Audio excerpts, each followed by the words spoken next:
हरे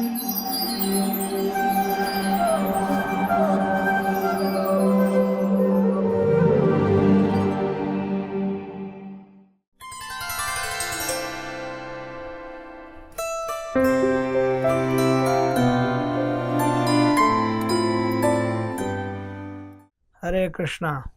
आज हम लोग चर्चा करेंगे कि भगवान के सामान्यतः लोग जानते हैं कि दशावतार हैं, लेकिन वस्तुतः भगवान के अनंत अनंत अवतार हैं।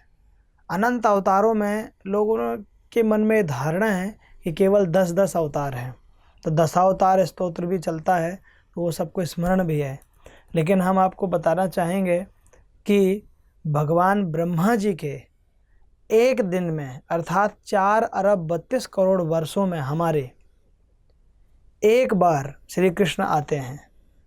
लेकिन उनके साथ साथ एक बार में अर्थात ब्रह्मा जी के एक दिन में 25 कल्पावतार होते हैं। इनको लीलावतार भी कहते हैं और कल्पावतार भी कहते हैं हमको। लेकिन ये कल्पावतार जनरली लोग के मन में ये रहता है कि सारे के सारे अवतार पूर्व वाले सतयुग में हुए, परंतु हमको ये कैसे ज्ञात होगा कि सतयुग में किस सतयुग में? क्योंकि ब्रह्मा जी के एक दिन में 14 मनु आते हैं। 14 मनुओं में भी एक मनु के जीवन काल में 71 चतुर्युगी होती हैं।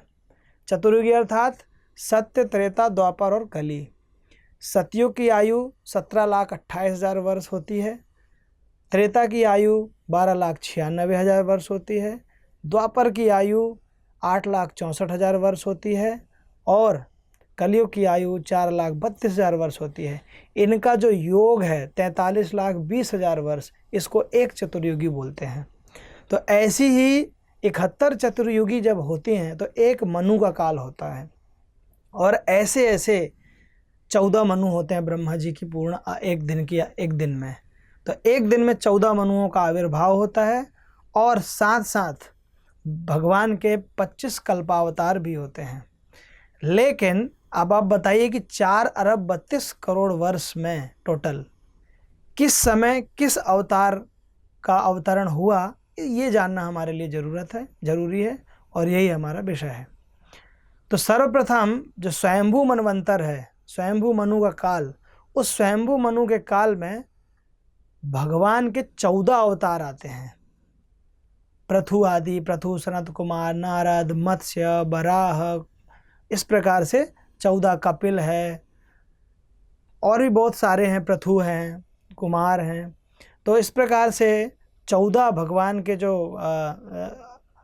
यज्ञ अवतार भी उसी में होता है।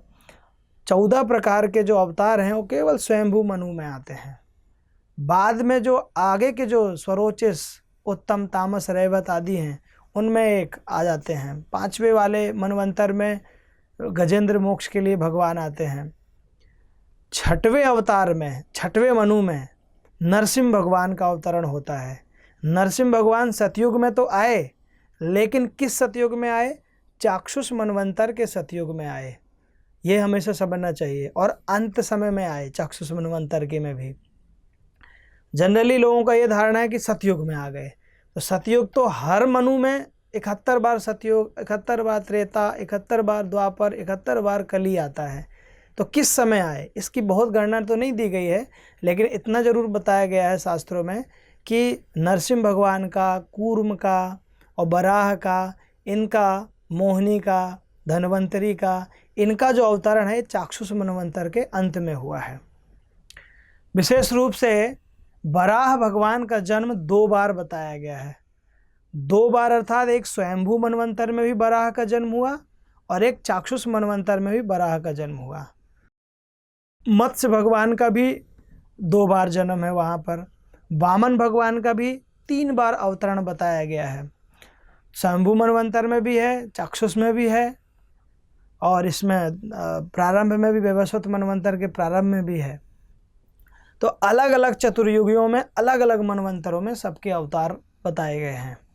तो इस प्रकार से ये जो 4-5 अवतार हैं जो मुख्य हैं, जिनको हम सुनते हैं, जो कूर्म हो गया, बराह हो गया, मत्स्य हो गया, धन्वंतरी हो गया, मोहिनी हो गया, ये सारे चाक्षुष मनवंतर के हैं, अर्थात 6वें मनु के काल के हैं। तो इनमें भी जो बराह भगवान है, इसमें बहुत बड़ा संशय है सभी लोगों का कि बराह भगवान का अवतरण एक बार हुआ या 2 बार हुआ।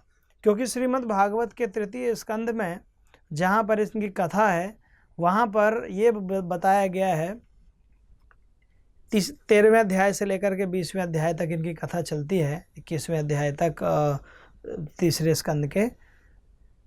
तो वहाँ पर यह बताया गया है, दोनों को मिला करके एक ही बता दिया है कि स्वयंभू मनवंतर में जो बराह जी आए और हिरण्याक्ष को जो मारने वाले थे वो दोनों एक ही हैं। लेकिन विचार करने पर यह पता चलता है और श्रीमद् भागवत के प्रमाणों से ये मालूम पड़ता है कि बराह 2 बार आए। कैसे? क्योंकि प्रथम बार जब सृष्टि पृथ्वी जल में विलीन हो गई थी, उस समय सृष्टि करने के लिए जब कुछ नहीं था, तो स्वयंभू मनु जब ब्रह्मा जी के पास गए तो ब्रह्मा जी की नासिका से जो बराह तोक निकला, बराह छोटा सा बराह निकला, और वही बराह विशाल हुआ और पृथ्वी का उद्धार करके वापस उसको अपनी स्थिति में ले आया।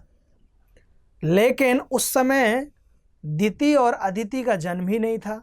तो जब दिति का ही जन्म नहीं था तो फिर हिरण्याक्ष का जन्म भी नहीं था, हिरण्यकश्यप का भी जन्म नहीं था। तो इसलिए उस समय केवल भगवान स्वयंभू मनवंतर में केवल और केवल भगवान आए और पृथ्वी को उठाए और अपनी स्थिति में रख करके फिर अपने धाम में चले गए। दोबारा में फिर भगवान की इच्छा से दोबारा प्रलय हुए चाक्षुष मनवंतर के बीच में ही, और उस समय भगवान ने पुनः बराह का रूप धारण किया। लेकिन उस समय दिति के गर्भ से हिरण्याक्ष का जन्म हो चुका था। इसलिए वहाँ पर बताया गया कि भगवान ने जिस समय हिरण्याक्ष पृथ्वी का उद्धार किया, लेकिन जो चाक्षुष मनवंतर में जो बराह का जन्म है वो जल के अंदर से है। हम लोग कथा सुनते हैं कि बराह भगवान तो अंदर थे, लेकिन जो हिरण्याक्ष था जन्म के बाद क्या किया, ऊपर के लोकों में गया, सिद्धों के पास, चारणों के पास, देवताओं के पास। अंत में उनको जब वरुण जी मिले उनके पास, नारद जी के पास वो गया, युद्ध करो मुझसे, युद्ध करो। तो सब लोगों ने क्या, नारद जी और वरुण जी इन लोगों ने सब ने बताया मेरे पास तो शक्ति नहीं है, भगवान के पास जाओ, वो कहाँ मिलेंगे। उन्होंने कह दिया वो तो गर्भोदक सागर में है। तब हिरण्याक्ष ऊपर से नीचे की ओर आया उनको ढूंढते ढूंढते, और यहाँ भगवान पृथ्वी को लेकर के ऊपर की ओर आ रहे थे और पृथ्वी को रखा और वहीं हिरण्याक्ष को देखा। हिरण्याक्ष भगवान के संवाद हुआ दोनों के आपस में। बाद में बराह भगवान ने हिरण्याक्ष का वध किया और पृथ्वी को बिल्कुल भय रहित कर दिया। तो इसका प्रमाण भागवत के 4थे स्कंद के 30वें अध्याय के 49वें में लिखा है कि चाक्षुषे त्वंतरे प्राग काल विद्रुते, ऐसा करके एक श्लोक है जिसमें यह साफ साफ बताया गया था कि चाक्षुषे, तो चाक्षुष मनवंतर में काल के व्यतीत हो जाने पर कहते हैं कि प्रचेतस के पुत्र के रूप में दक्ष का पुनः जन्म हुआ।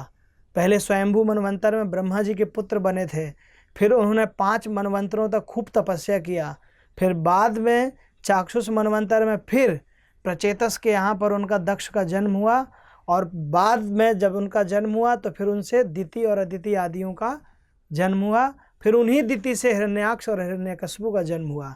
तो इससे सिद्ध होता है कि बराह जो है 2 हैं, एक श्वेत बराह भी हैं और नील बराह भी हैं।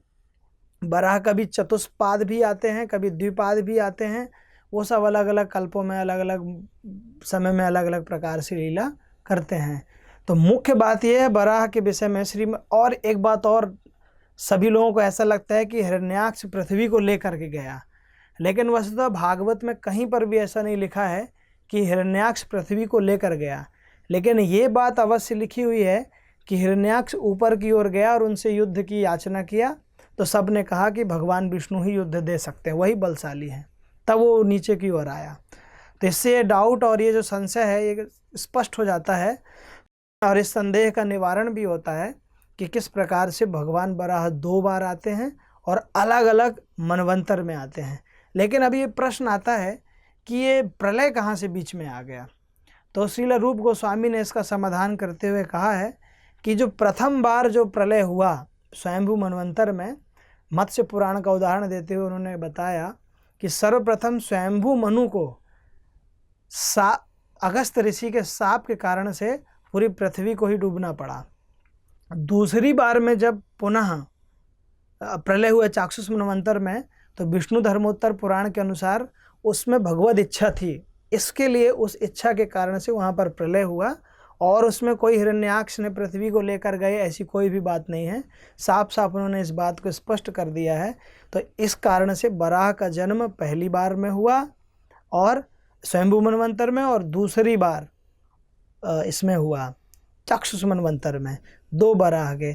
इसी प्रकार से परशुराम का वैवस्वत मनवंतर में जन्म होता है 17वीं चतुर्युगी में, और 24वीं चतुर्युगी में श्री राम का जन्म होता है, और श्री राम से भी 28वीं चतुर्युगी में श्री कृष्ण का जन्म होता है, जो कि श्री कृष्ण आदि का सबका समस्त जितने भी कल्पावतार हैं, सारे कल्पावतारों का ब्रह्मा जी के एक दिन में एक बार अवश्य सारे अवतार आते हैं। और भगवान श्री कृष्ण भी वैवस्वत मनु की 28वीं चतुर्युगी के द्वापर के अंत में ही आते हैं। तो इस प्रकार से संक्षिप्त में जो अवतार है उसका ये रहस्य है कि अलग अलग मनु के काल में अलग अलग, और इसको विस्तृत बाद में कभी करेंगे। हरे कृष्णा।